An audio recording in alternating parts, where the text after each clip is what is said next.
Spirit offering you guys an opportunity to stick it out and give it another shot, or hello, Aries cross watchers. Welcome to, welcome to your Crosswatchers Only reading. I'm Princess India if you're new, and if you're family, welcome back, my friend. And if you're not familiar with what my Crosswatchers Only readings are, they're readings that I do for people who are attempting to crosswatch on Aries to try to get some insight and what the heck is going on in their situationships and love happenings and, you know, things of the sort and what's not or whatever. We have a card that flew out. It fell face down, but I'm nosy and I like to see things. Ooh, and it's the Death in the reverse. Okay, that's always nice. With the Death in the reverse, I don't know where this is going to be relevant, but we'll just go with it while I'm shuffling these cards. With the Death in the reverse, we're talking about abstinence. You know, for some of y'all, we're also talking about holding on to something well past its expiration date, something that needs to die that you're not letting go of. And that's also Scorpio energy. You know what I'm saying? Maybe you won't let go of Scorpio season. I don't know, because I don't know your life, Aries Crosswatcher. But anywho, we're going to go ahead and jump into, you guys cards and see what is going on between you and your Aries person of interest. The first three cards are going to be for you, Crosswatcher. The next three for the Aries person that you're cross-watching. And I'm going to say it. If you're Aries, you don't need to be here unless the person that you're dating is Aries or you like whatever. You know what I'm saying? But anyway. So let's go ahead and jump into these cards, my friends. So the first card that we have for you, Crosswatcher, that just came out for the Pisces Crosswatcher. We have the Two of Wands in the reverse, which is pretty much the first thing that I'm seeing, sensing with this Two of Wands in the reverse is you're not necessarily seeing a future between you and this person. Not saying that you don't want one, but it just feels as if things are not moving forward. And the reason why it wouldn't be moving forward, because it would be either you or this Aries person you feel is kind of stuck in the past or stuck into behaviors that aren't necessarily behooving to themselves, you or you guys' connection. Wow, this came out too. We have the Five of Swords in the reverse that came out. Was that in Pisces? Oh no, that was in the extended for Aquarius. We have the Five of Swords in the reverse. Then we have the Judgment card. Oh my goodness. Okay, so here's the thing. Cross watchers, the month of February is going to be very interesting for you all because more or less with the Judgment card, that's always being called to a higher state of being. Matter of fact, this comes into something a page I was just looking over that's in the new Wokebook, where I was talking about the 8 principles of woke, right?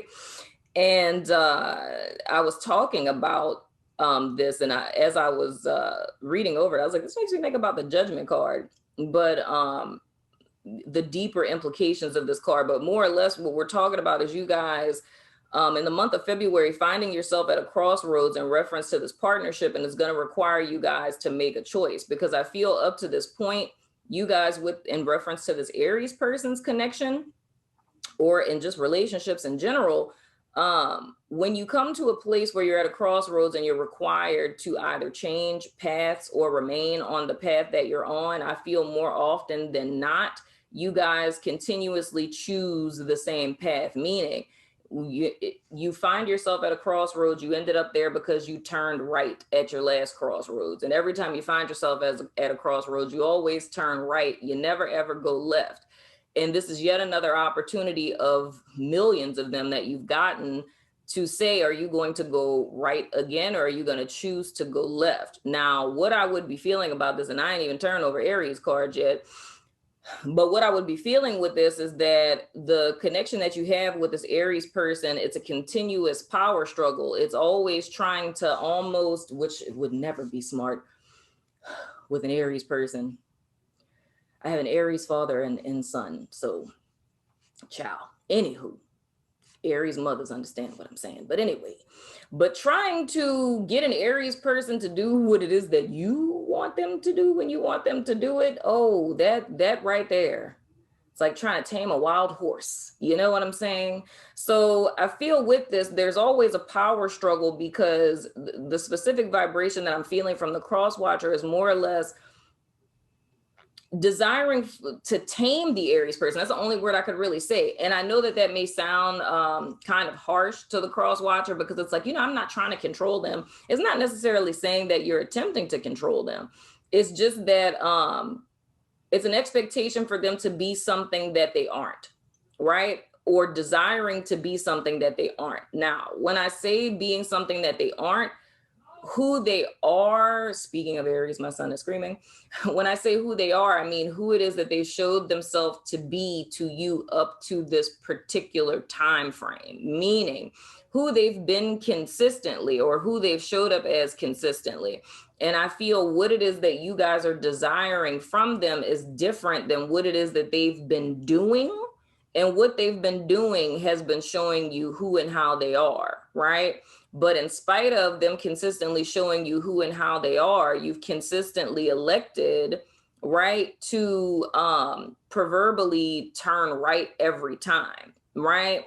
So more or less what we're talking about with this Two of Wands, it's you guys kind of coming to a place in the month of February where you're seeing, or you're starting to lose hope in the potential of a future with this person, because of them behaving this way, right? And it's more or less how I would be seeing this, as spirit offering you guys an opportunity to stick it out and give it another shot, or to go in another direction, if that's making sense. Because I feel in the connection with this person, it's almost like you guys are feeling as if you're on the losing end of it. You know what I'm saying? Now, with your Aries person, the first card that they have is the Four of Wands in the reverse. Then we have the Four of Pentacles in the reverse, and the Star card. So here's the deal. With this Four of Pentacles and with this Four of Wands, it's more or less the first word I would have with this person is that they're non-committal, not in the sense that, you know, they're dealing with a whole bunch of different types of people or anything like that. But I just feel that that traditional, you know, house with the picket fence, 2.5 kids isn't necessarily their stilo. You know what I mean? They may find that to be, rather oppressive, if you will. So I feel in reference to what the conflict is between the two of you is more or less because the Aries person holds back a great deal. It's like they're not coming towards you or opening up or being warm or things like that. And there's a level of instability with them, not necessarily saying that they're an unstable person, meaning they ain't got no job, no car. I mean, it could be that, but it could be a person who moves around a lot. Like they're, you know, they take jobs in different cities, or, you know, before Rona, they was traveling a lot and stuff like that. It's just they don't stay in one place for very long, and it's them always on to the next thing, which are very Aries-like traits. They're trailblazers, and you know, they're on to the next thing, and they don't like wasting time on stuff. It's like with them, it's a desire for like newness and exploration and, you know, adventure and adrenaline and all of that good stuff, you know? So it's kind of that whole, and I'm not saying all Aries are like this, you know what I'm saying? But just this particular person I'm picking up on, it's like for them, that's just not their stilo. So the thing that I'm seeing here is with the Crosswatcher, what the choice really is, because I don't necessarily feel that they're a bad person or nothing like that. This is just how they are. So the true question, and it's a question I feel a lot of people have to ask themselves in relationships when you're willing to be honest, is, you know, if how this person is, do you think it would be fair, right, to expect this person to be other than that? Because what it is that we do consistently, or the choices that we make at our crossroads in life, are statements of who it is that we are. The choices we make every day are statements of who it is that we really are. Because regardless of what everybody else is doing, people are always going to do what it is that they want to do anyway, right? Except for, and I made a video about this some time ago that Serena the Healer reminded me of. It made me laugh. I made a video talking about empaths, and I was saying how everybody in the world is doing what it is that they want to do, except for like, you know, some empaths who are consistently choosing and making decisions that benefit other people and never thinking about themselves, while everybody else out here living the life they want to live and doing what it is that they want to do, dating the people they want to date, going where they want to go, dressing how they want to dress, saying what they want to say. Don't be worried about what anybody else is doing. You know what I'm saying? And the question of is that beneficial? So when you think about this, it becomes a question of, and you know what, guys, let me tell you a story from my own life, right? So many of you guys who've been with me for some time, you guys know that I'm divorced, right?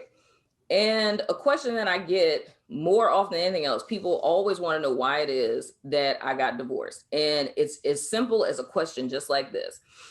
I came to a place where I thought to myself of, in order for my marriage to work, it would have required me to vacate who I was, right? And to be someone who I wasn't, that my husband wanted, needed, desired, right? And to completely vacate myself in order for it to work. The other side of that would have been, it would have required my ex-husband to be someone and to be everything it is that he was not, right? To be what it is that I wanted. So it would have required him to vacate himself to be what I wanted in order for us to work. When I came to that realization, it was a realization that it could not work. And that would be the whole foundation of why it was like, okay, we've literally tried everything and we need to call this quits type of deal, right? And that's the place I feel we all come to when it comes to deciding whether or not you should continue to keep trying to fix things or not.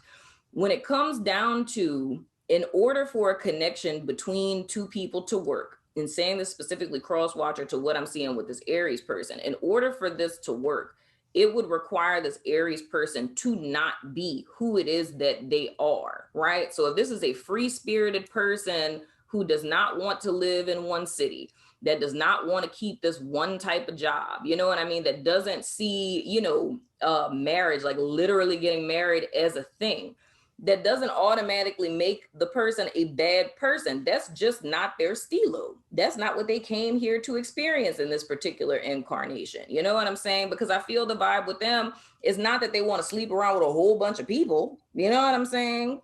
And that's not saying that all of them are like that, but just this particular person, I don't really feel with them it's about like sleeping around with a whole bunch of people. It's just that's not their stilo.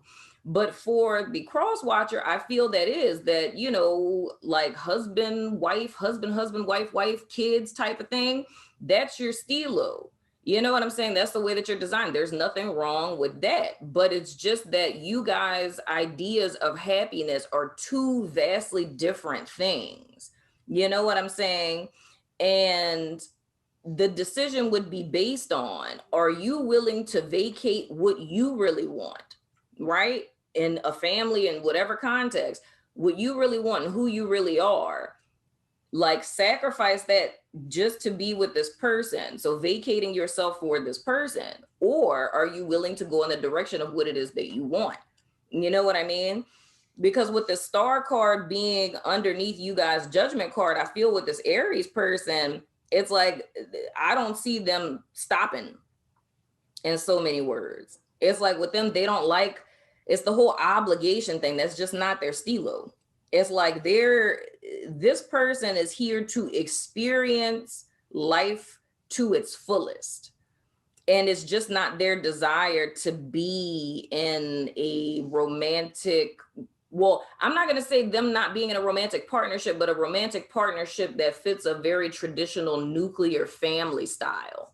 You know, that's not the vibe that I get from them. And I feel that's the choice that is going to come up for you guys this month, you know, and it's totally up to you what you decide to choose, my friend. But anywho, I'm going to go over to Vimeo, Patreon, my website, and YouTube members. I can't wait till I reveal the surprise.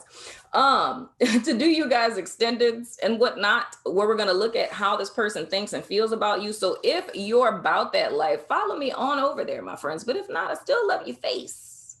You know what I'm saying? And I'll see you guys sooner than later. Love your face.